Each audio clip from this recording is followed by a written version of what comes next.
Good morning. How's everybody doing this morning? Great. I'm Christophe Pierre. I'm the provost here at Stevens Institute of Technology, and I have essentially two jobs to do this morning. The first job is to kick off officially the 2019 Stevens Innovation Expo, and my second job is to introduce our speaker, Bill Barhydt. So the Stevens Innovation Expo for 2019, that's our annual showcase for student design, innovation, and entrepreneurship. And we have a very exciting day which is planned for all of you. So across our campus today, you're going to see 188, we're counting them, senior design projects representing the work of more than 550 students from our 4 schools. And these projects reflect the energy, the creativity, the enthusiasm, and as well the hard work of our students and the ability to apply advanced concepts in engineering, sciences, business, the arts and humanities, and several other fields to real-world concerns. These projects are the culmination of an education which is focused on problem-solving, multidisciplinary thinking, and teamwork, and as well which is grounded in subject matter expertise and knowledge. These projects exhibit, I believe, the unique value of Stevens and the experience that we provide our students, and they demonstrate why our graduates are in such demand in industry, government, and academia. So in advance, I'd like to congratulate all of our senior students and the faculty mentors for the outstanding work in putting these projects together. So in addition to the student projects exhibition, we have several special events on today's program. And the first of these events is the Thomas H. Scholl Lecture by Visiting Entrepreneurs. So this lecture series brings accomplished entrepreneurs and executives to our campus so that they can share their experience with the Stevens community and for the benefits of our faculty, students, and staff. This series was created by a member of the Board of Trustees and Stevens benefactor, Mr. Thomas Scholl.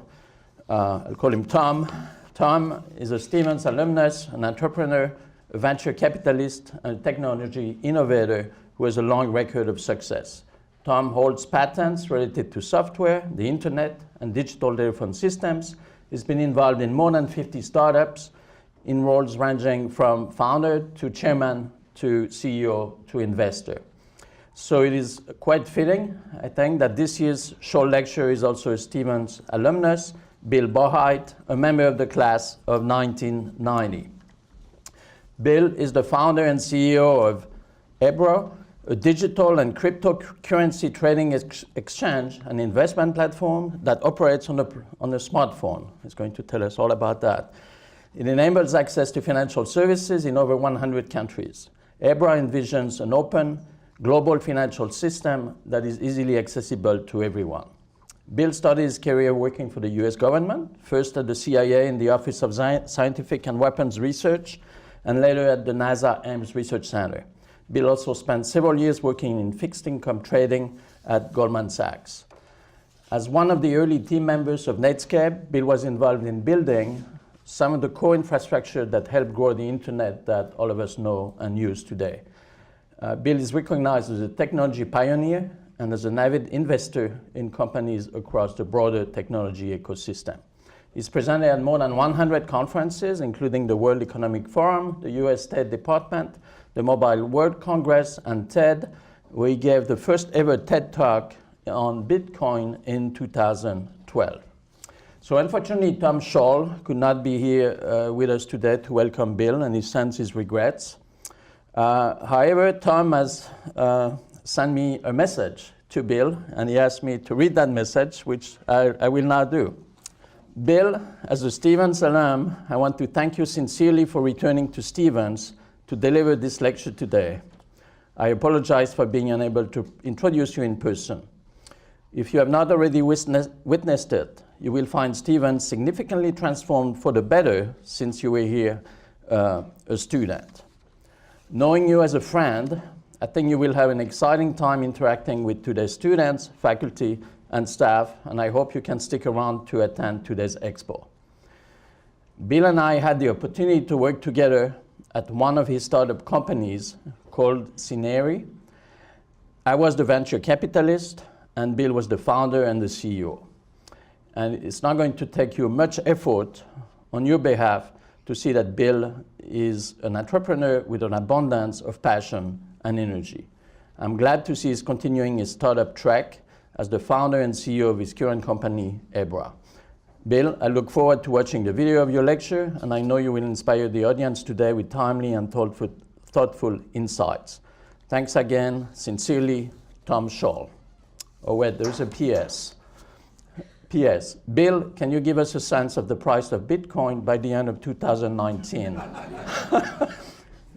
So it is my pleasure now to welcome Bill Barhydt, and he's going to talk to us about where Wi-Fi meets sci-fi, entrepreneurship in the future shaped by AI, Bitcoins, and flying robots. Bill? Thank you. Thank you. So, good morning. First of all, I'm generally a walker. I don't stand at podiums.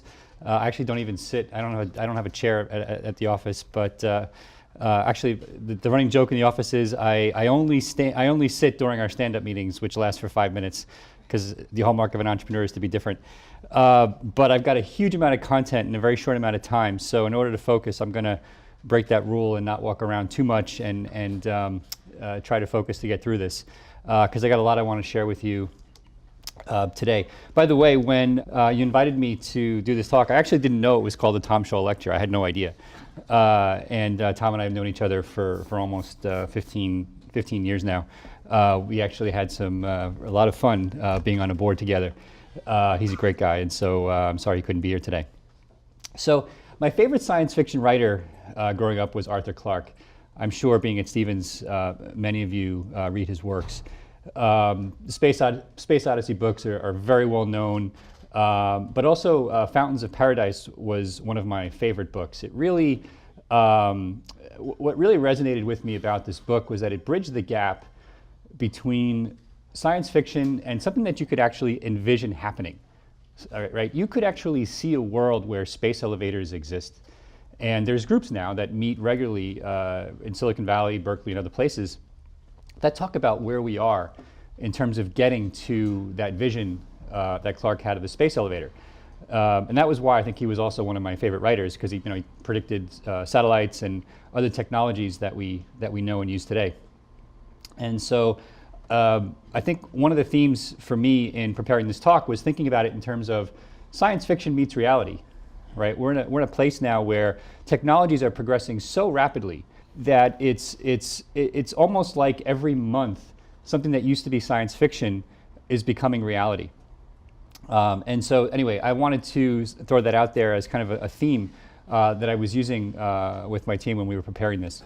So anyway, so good morning. My name is Bill Barhydt. In addition to being a member of the Stevens class of 1990, I'm also a serial entrepreneur. I'm also a venture capitalist. I'm a limited partner at the Launch Fund, which is fantastic, run by Jason Calacanis. Hopefully you watch his videos. We're early investors in Uber and Twitter and a bunch of other companies. And most recently here in New York, 2048 Ventures, which is a new incubator some friends of mine started where I'm helping out. And so I love investing in startups. And I also love entrepreneurs and technology, and the idea of marrying that and getting to work together with all of them has been a passion of mine for 20 years. So I want to talk to you about how I got where I am first, because when we get to this idea of exponential technologies, which is really the underlying theme for today, and I'll talk to you about what I mean by exponential technologies, some context about how I got there will help. And so my team absolutely insisted that I include this, which is me at 1970, a few miles from here actually. Apparently I don't sound like it much anymore until I start going really fast like this, that I'm actually from this area. Born in the Bronx, grew up mostly in New Jersey. Actually don't look it, but Sicilian family. This is a Sunday dinner. The only thing missing is the ladies, and usually there was a lot of four-letter words and food flying and things like that. And if my family was here today, most of you would think after 10 minutes that I was adopted. And it was a great place to grow up, of course. This is the view back then. Not a lot has changed, except for the south part of the skyline, of course, which was very different in my day. So Stevens was really the place that I found myself.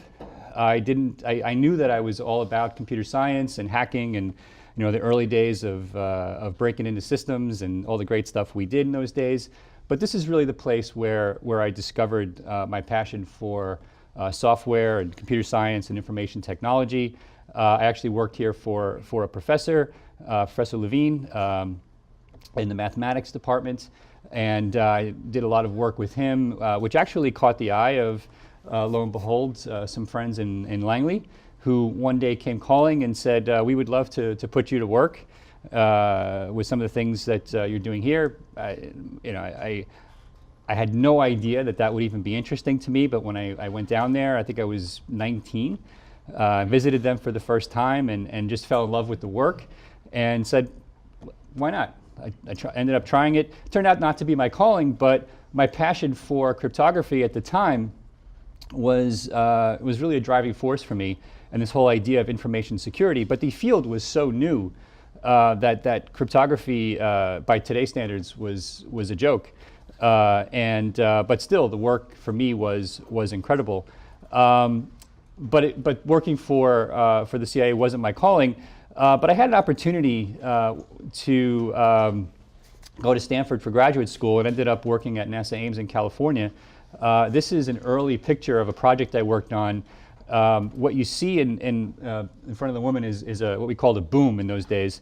It basically has a computer the size of this wall behind it that basically is building the simulation via a Cray supercomputer you see here, which is infinitely less powerful than what you can do on an iPhone or an Oculus Rift today. But this was a huge breakthrough at the time. So I ended up not graduating from Stanford, so I can also say I'm a Stanford dropout, which I love, and ended up moving back here to New York for a few years. And this is where I went kind of nuts. I decided to take a job on Wall Street. Anybody know this address, 85 Broad Street? Anybody know who used to be here? You have to just shut it up. That's right. So this was the infamous address of Goldman Sachs back in the early days, 85 Broad Street. I worked on the trading floor with all the infinite wisdom I had gained on trading, developing VR solutions for NASA. That's a joke, by the way. No, I actually sat on the trading floor for 2 years, learned everything there was to know about financial products, which I had no idea at the time would serve me well in life. But at the time, I also realized it wasn't my calling. But I got basically an MBA in finance on Goldman Sachs' dime, which again at the time I had no idea would be relevant. But what was relevant while I was there, I was spending a lot of time at night in the cypherpunk groups, and I don't know if any of you have looked at this or know the history of this, but you should go back if you're a computer science major and understand this, because it's more or less what drives everything that happens online today. This guy Eric Hughes published this very short document in the early 90s, which today is referred to as the Cyberpunk Manifesto, which basically laid the foundation for everything that we think about in the context of the internet today, and the debates that are raging around social media and the rights to your information. And at the time, public-private key cryptography was not a business phenomenon, right? There was no real kind of consumer or business application yet for public-private key cryptography. But if you remember, that was always an interest and a huge force in my life, was understanding information privacy. This put it in a context I had never dreamed of. And so that's around the time when the first web browsers came out and Yahoo was growing, and I had some friends out in Silicon Valley that were at this startup called Netscape. Actually, it was called Mosaic at the time. It hadn't even been changed to Netscape. And they asked if I would be willing, again, with all the great software business experience they had gained on the trading floor, to come out and help them build this company, because they didn't have a lot of people who really knew this cryptography stuff. So they were less interested in my, obviously, financial trading work and more interested in my work in cryptography. This guy called Tahir Elgamal, and those of you who've taken any classes here on encryption know the name Elgamal, had just joined as one of the first employees, and we were trying to figure out how to basically take credit card transactions as part of building out secure transactions on the internet. Hadn't cracked the nut yet because of the limitations, but I said, hey, this is something that I think could change the world. So I ended up joining, and this changed my life. This was it. This is basically kind of a reset, let's call it Bill Barhydt 2.0, where I knew once I joined and saw the power of what we were doing, that this was going to affect everybody on the planet. And if you've ever worked on something that has the potential to affect everybody on the planet, it's an incredible feeling, right? It's a combination of scary, powerful, but it's all consuming, because if you're driven, you don't want to screw it up. So I was part of the team that created SSL. It's the S in HTTPS. If you use the web today, which I know you do. And this was my first big battle as well with the government. So, and I have many, given that I work in cryptocurrency world now. You may not know this, but in the early days of the browser, there was two versions of the browser. There was one that you were allowed to use, and there was another one that everybody else outside the US was allowed to use, because you were not allowed to export the strong crypto version of the browser, because the other version, the NSA, could probably hack in about 30 minutes. They wouldn't admit it, but we knew that they could. That all changed a few years later when a gentleman named Phil Zimmerman got on a plane with his PGP key on his T-shirt and proved to the government that their perspective on munitions-grade cryptography was asinine, and basically ended up losing the war. He didn't get arrested, but he made his point, and also published a bunch of code in a book, which was obviously sold outside the US, and of course Opera and other companies published their browsers. So the recurring theme here for me is starting to be, people have to take control of the things that they want and not wait for Big Brother to provide those solutions. And I think that today, I have a separate talk I do just on money. And one of the recurring themes there is the state of currencies around the world that are failing, and it's scary, okay? And government's role when it comes to information privacy is equally scary. I think it's anyway, it's something that's driven the work that I've done. So just to kind of bring this back to the present, over the last 10 years after Netscape, I took some time off. I had a lot of time where I was traveling, and I spent a lot of time in the developing world. I ended up developing this big interest in money and banking in developing markets. To this day, I can't really figure out why, but for some reason I was really attracted to this problem. About half the global population doesn't have access to the traditional financial system. This is a project that I started actually in Haiti after the earthquake. This is a FedEx truck that FedEx gave me, which we converted to be literally a mobile banking system. Not mobile in the context of a phone, mobile in the context of we could drive it. And we would literally drive around and help people set up bank accounts. And those laptops actually pulled out of the side of the truck, and this was the early days of feature phones, and we were literally helping people set up bank accounts on feature phones using that old T9 input that used to use. We had to press the button 7 times to get to the letter S on your phone, and people who were illiterate were actually doing this. That's how important of a need there was. So for me, this strange confluence of cryptography, the internet, and this passion for mobile banking would actually come back to haunt me later. So we're going to come back to that, and now I want to just kind of fast forward a few years from early days and talk about some of the things that I'm seeing today and give you a framework for how I think about what I call exponential technology. So one of the great things about my job is that I get to spend a lot of time thinking about where the world is going and trying to understand the technology that's driving it. I get to spend a lot of time meeting extraordinary entrepreneurs and innovators. This is a picture from the Singularity University's Global Summit last year in San Francisco. I don't know if you've seen the video before. I'm going to show you in a second. This guy, Richard Browning, who started a company called Gravity and invented this pretty awesome jet suit.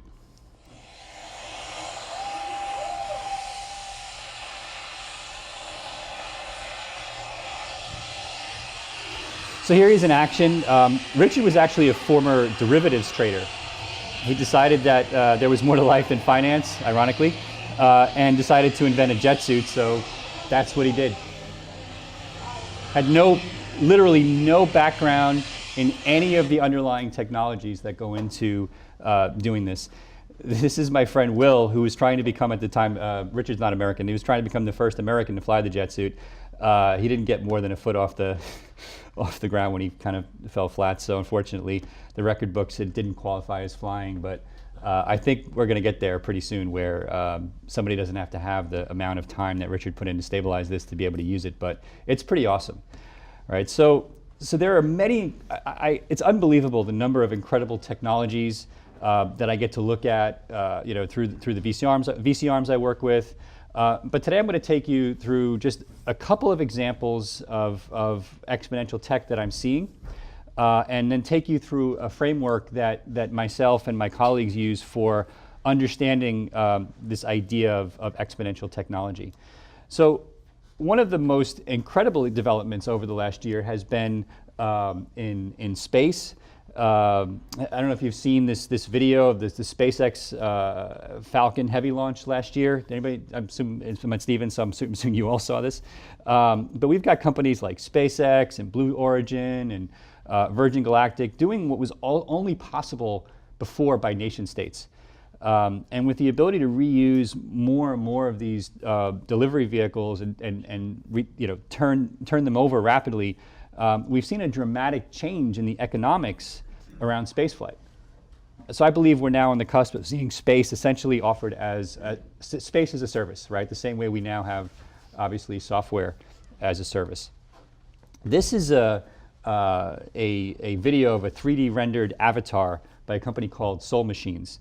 They're working on combining voice technology, which we'll come back to, with 3D rendered avatars to serve as customer service agents. 2 weeks ago at the TED conference, I had a demonstration of a project out of Boston where somebody was talking with a camera mounted here, and the video was shown there. We didn't realize, as the audience, that the video was actually being generated in real time, completely animated. Right? There was a little bit of a flicker. We thought maybe it was a bug in the video system. It wasn't. They literally were recreating everything he was doing, the facial tics, the pores, everything in real time. And once we realized that was happening, he flipped the switch and basically changed himself to like an elf-looking creature and just kept talking. And all the facial recognition basically morphed him into a completely different creature in front of us in real time, and he just kept talking and didn't miss a beat.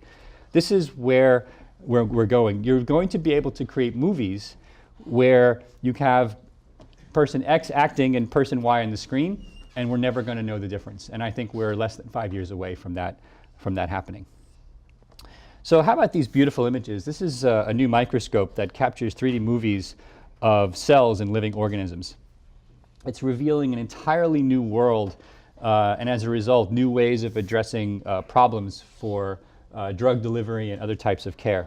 I mean, obviously it looks like art, but the applications of this are incredible, and this is from a group at Harvard. And then, of course, there's this video from Boston Dynamics. This is their Atlas robot. I'm sure many of you have seen this. We're going to talk about robots more in a few minutes, but I just wanted to throw this out there as a field that's really growing extraordinarily quickly. And it's incredible how fast these technologies are advancing. I'll show you just a timeline of where we were just a couple of years before this video was created. It's incredible. So I want to just take a step back now and just spend a few minutes talking about what I think this next generation of what I'm calling exponential technologies is going to bring. And so to put things in context, there's 3 key trends influencing exponential technology development and adoption in society. The first is this idea of powering the individual, right? It used to be that the influence of an individual was confined, thousands of years ago to their village, right? Now think about what you can do as an individual today, right? There are 16, 17-year-old entrepreneurs who've developed apps on a smartphone, put them in an app store, and have had those apps downloaded by millions of people, right? It's not an exaggeration, right? So the power of the individual and what they can do, and their increasing access to information globally is unparalleled today and is actually accelerating. Okay. right? However, at the same time, I'm clearly seeing a widening leadership vacuum in society, right? Businesses are now being expected, and this is creating problems in and of itself, but businesses are expected to fill a widening leadership vacuum in society. In many cases, governments aren't able to lead the way, so entrepreneurs have to, right? One of the most important developments that I've seen along these lines over the last year was a letter that caused a lot of controversy and a lot of talk from BlackRock's Larry Fink, which he sent to the CEOs of other public companies, where he outlined his expectations that other CEOs start accounting for their effect on society. So at my company, Abra, we obviously talk a lot about doing well by doing good, and it's incredibly exciting to see this notion getting increasingly woven into the foundational fabric of business, but it's very early, right? Most companies don't think this way, and most governments don't think this way. But we're starting to see a shift now where there's even this idea of a B corporation where companies have a double bottom line, and I think this is something that's fantastic. And we're going to come back to this topic as well. So, and then the third area is that technology and technological change are having unforeseen impacts on society. All right. While much of what we discuss at Abra looks at the positive and how we can help, it's also important that we acknowledge the negative implications of technology as well. All right. So people have never been more anguished and alienated. Right. We think that these smartphones that everybody is staring into all day are meant to help and bring us together and make us more connected. But in the meantime, the suicide rate has climbed 25% in the United States since 1999. That is an unbelievably alarming statistic. And we're not alone, right? So many countries are finding things to be even more challenging, right? So this gives you a global perspective. So as a world, we haven't even really realized how to build tech-driven businesses that bring out the best in humans and create a world where everyone can thrive. The good news is that we're starting to have this dialogue, right? So I mentioned the TED conference. TED is Technology, Entertainment, Design. But this year was a very different conference for us, right? One of the big topics of conversation was this idea of the influence of social media and the responsibility that Twitter and Facebook and Pinterest and all the other social media companies have, or haven't felt they've had up until now.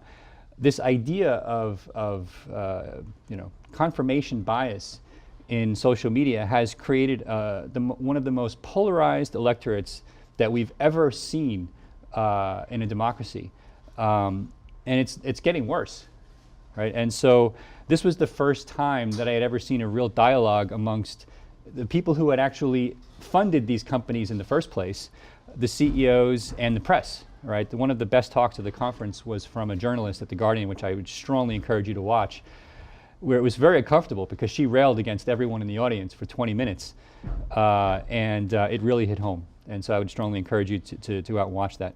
So at the same time, the average lifespan of an S&P 500 company is likely to go down to under 20 years, right? And this is down from slightly under 70 years in the 20s, right? It's also been predicted that 40% of Fortune 500 companies won't even exist in 10 years. Right? So not everything is great, and this journey through life is definitely a bumpy one when it comes to entrepreneurship. But there's so much here to be optimistic about, right? I think that this is the best that life as we know it has ever seen, right? If you look at the last 100 years, education levels, the number of democracies that exist, the number of people living in extreme poverty at an all-time low, it's truly an incredible time.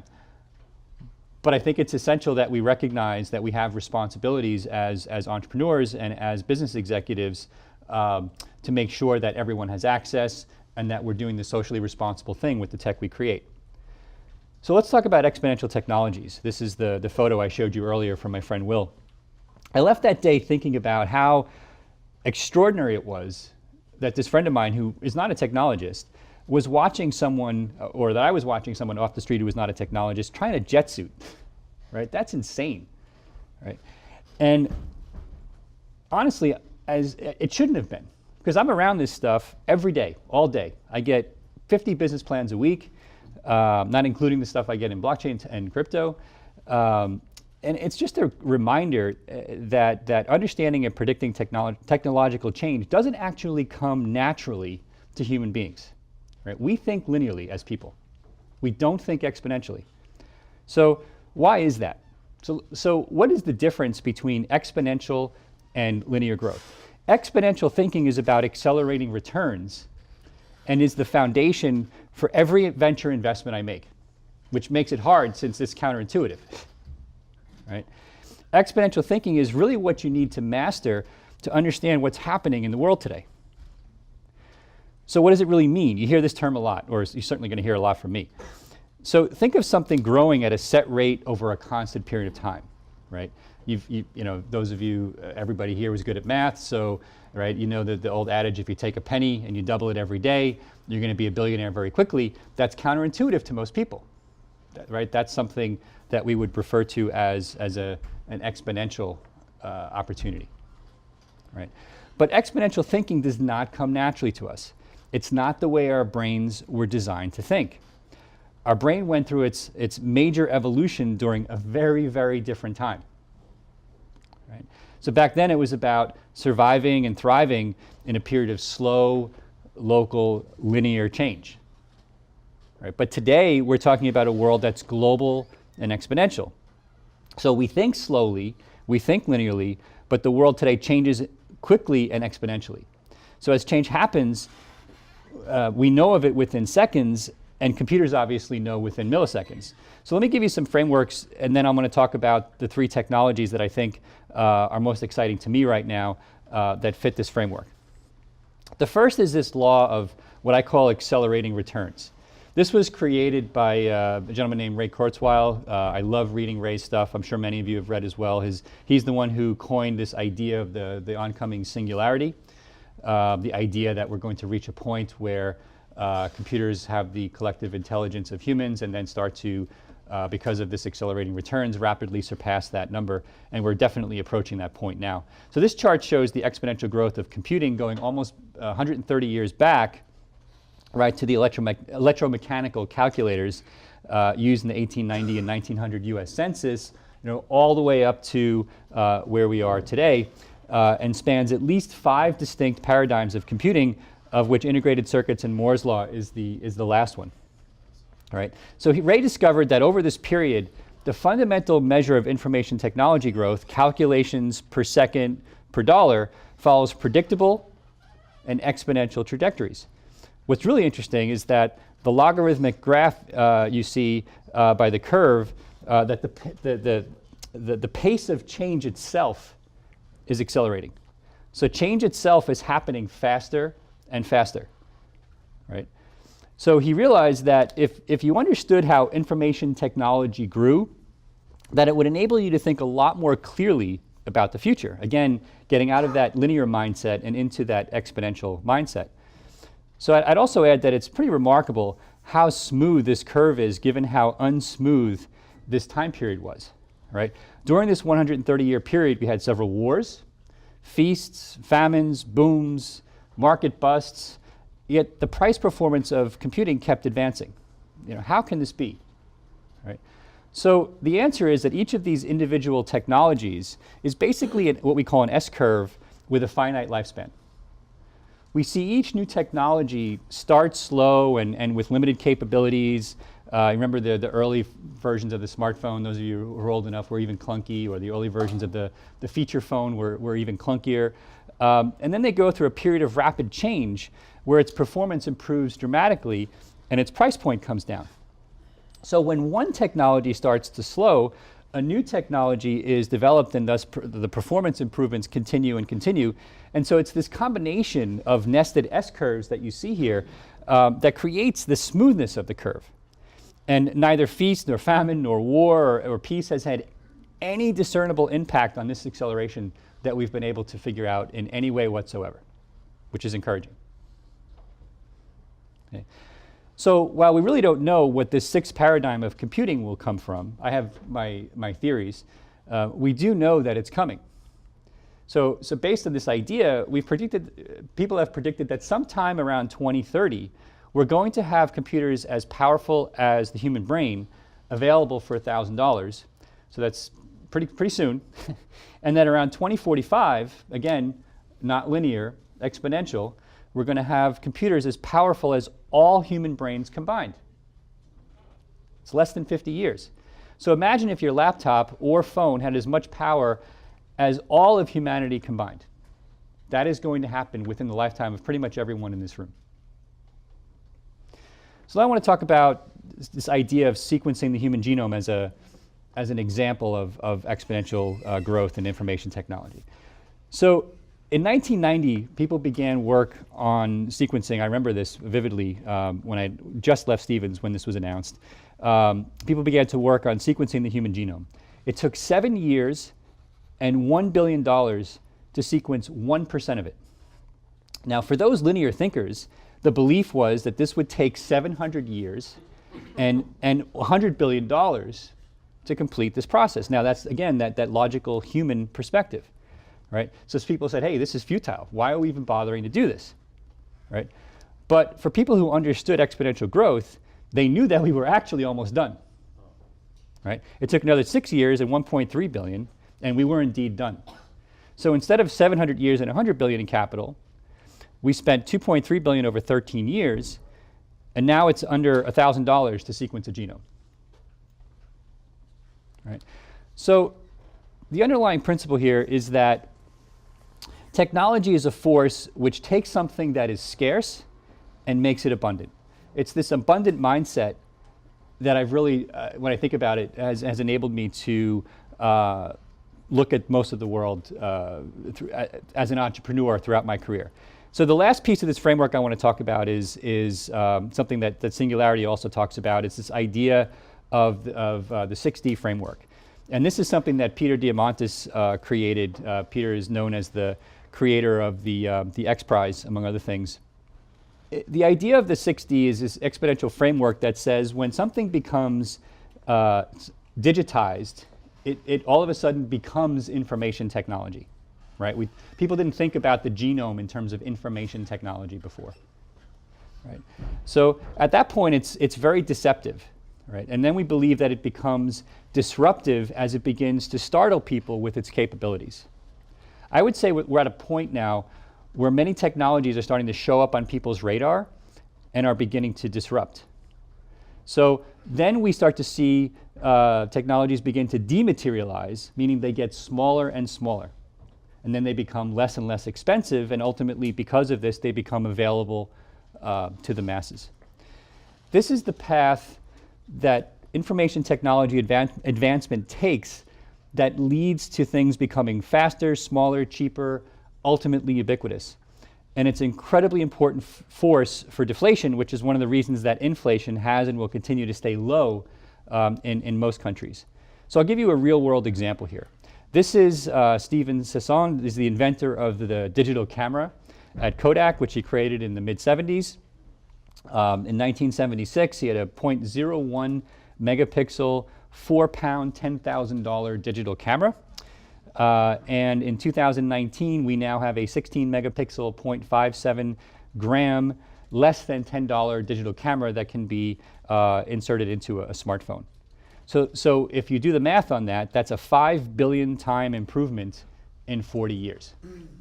Right? Now, if you had looked at his camera in 1976 with a linear mindset, you would have said, why bother? Film's good to go. Right? Now, I'm guessing if you're some children over here, I'm guessing they don't know what Kodak is. Right? You don't know what Kodak is, right? Exactly. So it's the difference between linear and exponential thinking. It only took 20 years for that company to have no reason to exist. The most well-known example, of course, is in storage, 1956. The great thing about storage is it's now been so long, right, that this was even a good example when I was here at Stevens. In 1956, 5 megabytes cost $120,000. 2005, 128 megabytes, 99, and in 2019, 128 gigabytes for less than 16. That's a 10K increase in performance in 14 years and 180 million time increase in price performance in 63 years. Okay. And again, if in 1956, if you had seen that 5 megabytes of memory and you wanted to get in the storage business, you probably looked at it and said, you know, it's going to take a gazillion years for this to become interesting, and it didn't. All right. So now that we've talked about a couple of frameworks and hopefully laid a bit of the foundation for exponential growth, I want to get into the fun stuff and take you a bit deeper in some of the interesting examples of emerging technologies and solutions that we're seeing, and also give you some insight into my day job thinking about cryptocurrencies and blockchain technology and decentralized systems. So if you're a budding entrepreneur, this might get your early morning creative juices flowing, and we'll see how it goes. The first thing I want to talk about is robotics. So we'll come back to that. So remember this guy from earlier. I want to take you through just how quickly this space is evolving. Right, so to start things off, I want to share a short fail clip from the DARPA 2015 challenge. And I have a colleague who frequently loves to point out that for some reason people love watching robots fail.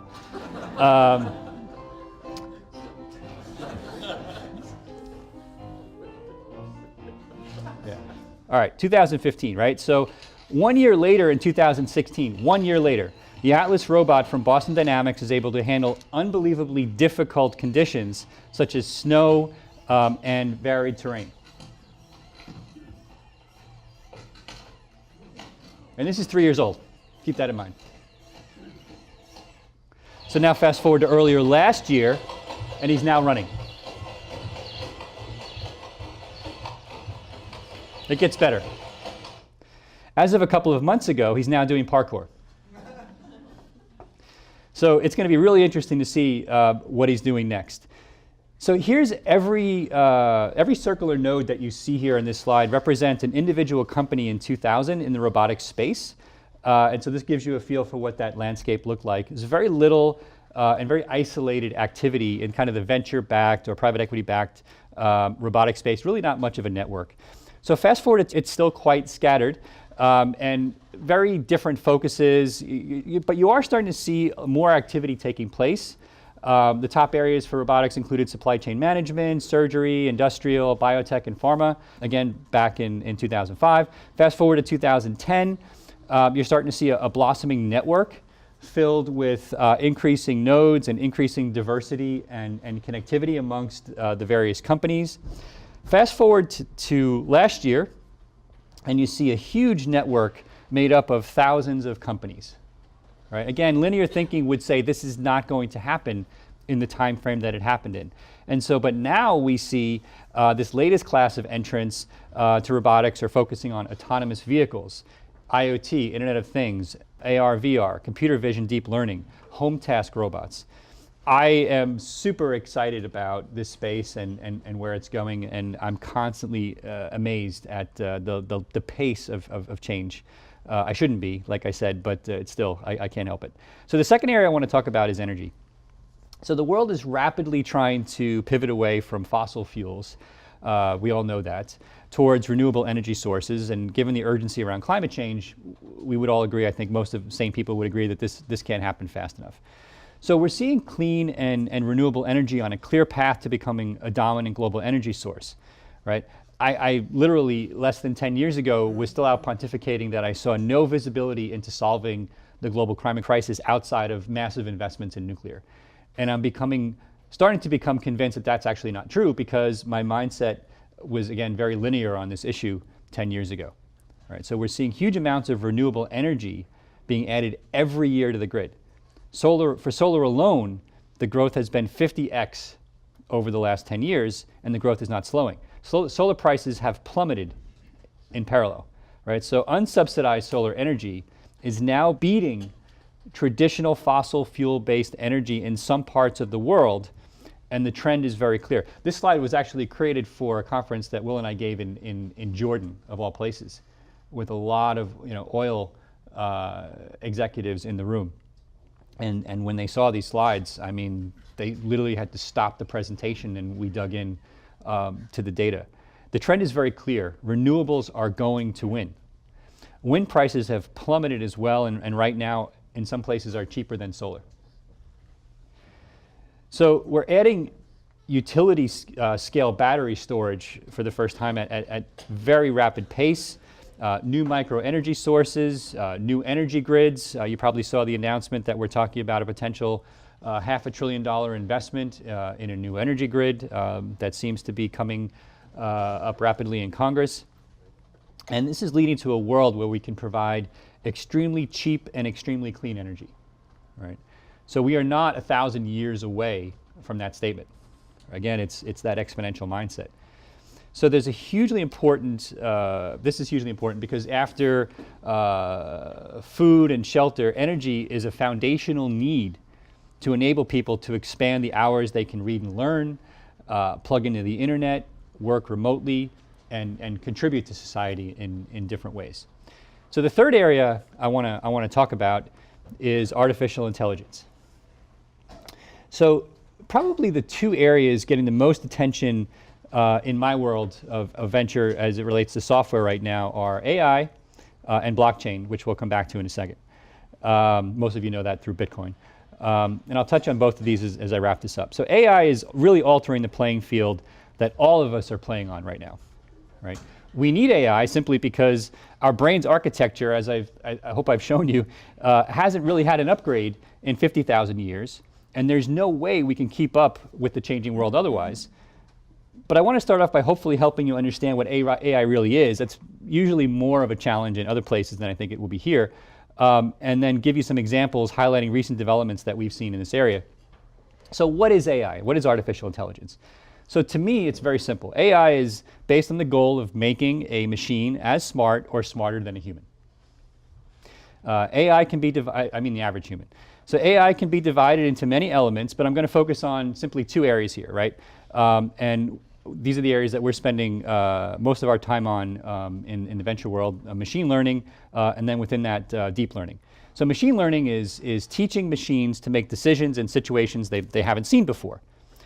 To do this means feeding the machine huge amounts of data and helping train it to find the right outcomes.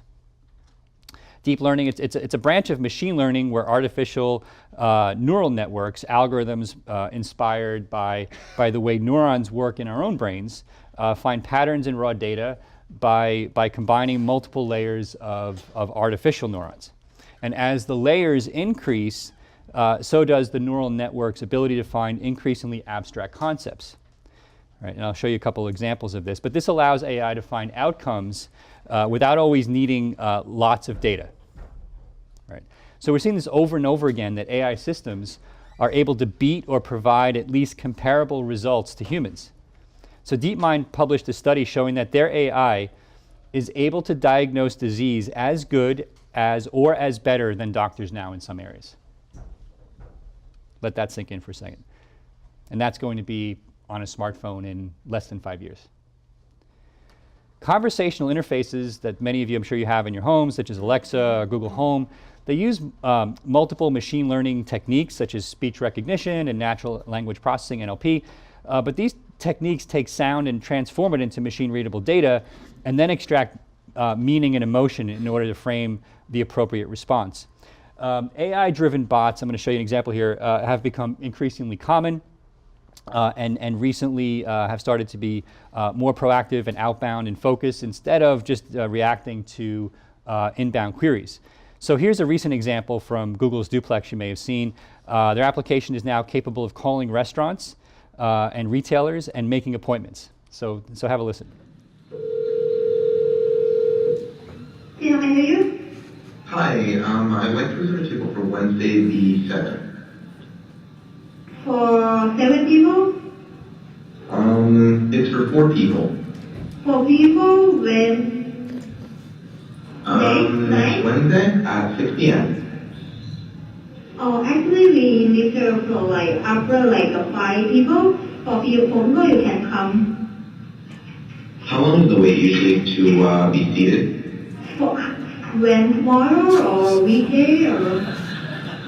For next Wednesday, the 7th. Oh no, it's not too busy. You can come for 4 people, okay? Oh, I gotcha. Thanks. Okay, you get the idea.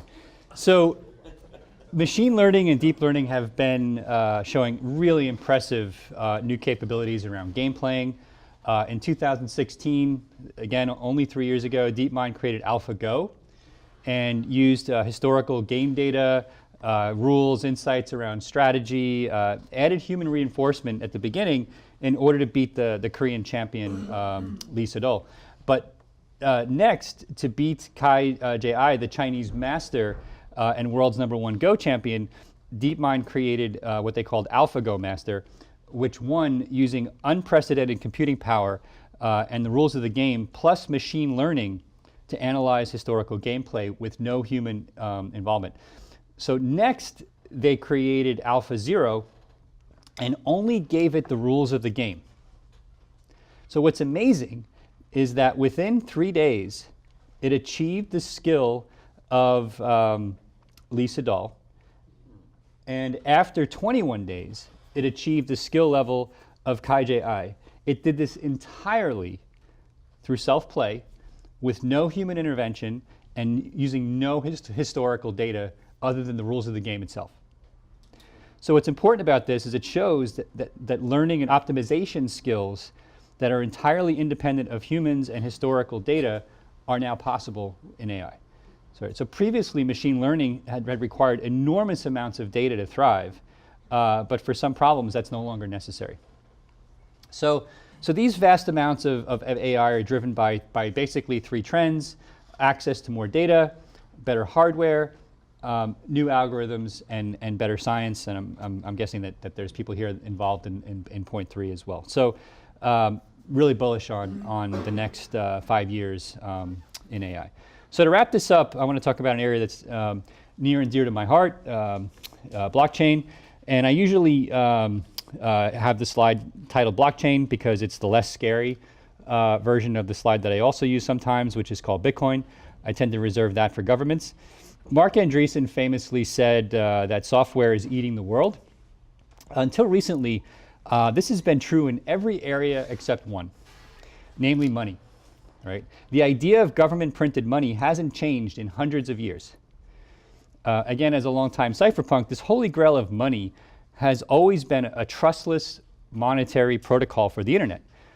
But many people believed that it was impossible to create a trustless money for the internet because it meant solving this infamous problem that we call the Byzantine generals problem in mathematics. The Byzantine generals problem basically has to, in a nutshell, it says if we've got a bunch of generals who are in disparate places and we need to communicate our war plan, how do we do that when we know that there are probably some spies in the midst who we can't trust or could change the war plan, right? And in mathematics, most people believe that there was no solution to this problem. Turns out that there is, and the blockchain actually gives us a statistically provable solution to this problem. And so Satoshi Nakamoto, this infamous creator of Bitcoin, not only solved this idea of trustless money, but along the way gave us a form of solution to the Byzantine generals problem. So most people associate Bitcoin with blockchain. It turns out that blockchain is simply one of many technologies that had to go into this. As somebody who comes from the cypherpunk world, Bitcoin is the Sistine Chapel of cryptography. What they had to do in order to get this to work and the confluence of technologies that had to come together at once is astounding. So let's just talk about the blockchain piece for a second. Think of a blockchain as a global database. It links new entries to prior entries in a way that's increasingly immutable as time goes on. So in other words, it gets exponentially harder to hack prior transactions.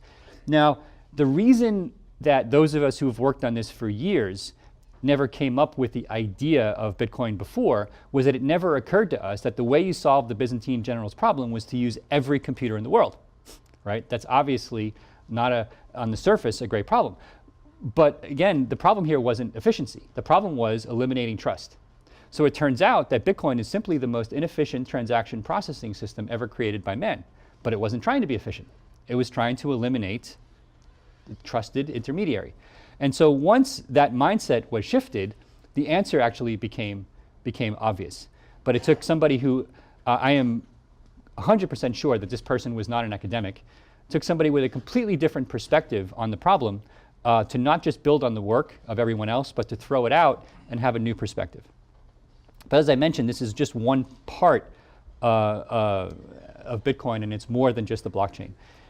It integrates what we call proof of work-based consensus, public-private key cryptography, global peer-to-peer data sharing, a built-in scripting language to create very simple smart contracts, and a first-of-its-kind blockchain that I just talked about into one new monetary system.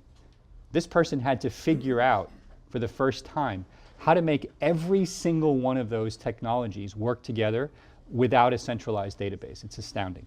Okay? The graph on the right shows you effectively the hash power of the entire network. When I gave the talk on Bitcoin at TED in 2000, I think it was 11 or 12, it was already the fastest supercomputer in the world, and it's been growing exponentially since then. And the point being that none of the early transactions are hackable, maybe when we get into the quantum computing realm. And by then, we'll have changed the SHA-256 algorithms we use anyway, so it won't matter. It's truly a breakthrough in both computer science as well as money. I do a separate presentation, which I'm not going to show you in the interest of time, where I talk just about money. And my favorite slide, my favorite 3 slides lead up to why we need a new way of thinking about money. And I basically list the 10 world currencies that have failed over the last 100 years. The reality is that every world currency eventually fails. Even the US dollar, we're on our second, actually we're on our third incarnation now, right? We came off the gold standard and there was an incarnation before that. Every currency has failed. There's just a few that have failed spectacularly and visibly, like Zimbabwe, Argentina multiple times, the papier mark, and et cetera, et cetera. So there is a chance that this new model represents a better way to think about money for the first time. In any case, it does represent the first time that we have had an internet-based money. So I'll give you an example through my day job of what we're doing at Abra to leverage this technology. I mentioned earlier when I showed you the van and the work we were doing in Haiti that I've become very passionate about financial inclusion. The problem with this whole Bitcoin model is that if I was to say to everybody, okay, start using Bitcoin and we don't need the banking system, and you can store a private key on your phone and you use cryptography and everything will be great. And half of you, even with engineering degrees, your eyes have already glazed over. Right? So that's not going to happen. So how do we take the world that we know, which is based upon dollars and euros and pesos and yen and Apple shares and QQQs and spiders, and make that world work using this trustless technology? So that's actually what we've built at Abra. We've invented this idea of a synthetic asset. The synthetic asset allows you to store a dollar, a Apple share, any liquid asset in the world on a smartphone for the first time without actually having a trusted third party involved in storing that asset. So you're physically carrying the dollar with you digitally on a phone.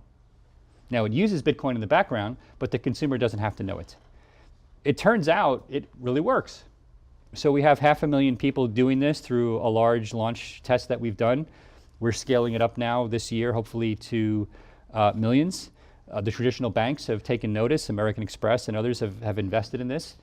But like I said, even as the person who invented the idea of a synthetic asset, I'm constantly amazed that we were able to get it to work. But again, it's this idea of human thinking versus exponential thinking, even in my day job. So for those of you who are interested in blockchain, just really quick how this idea works. So the Abra system is basically a Bitcoin-based smart contract. If I owe you $100, and I want to hand you $100, I could literally take out a piece of paper, a $100 bill, and hand it to you. But I could also hand you something worth $100, let's say gold.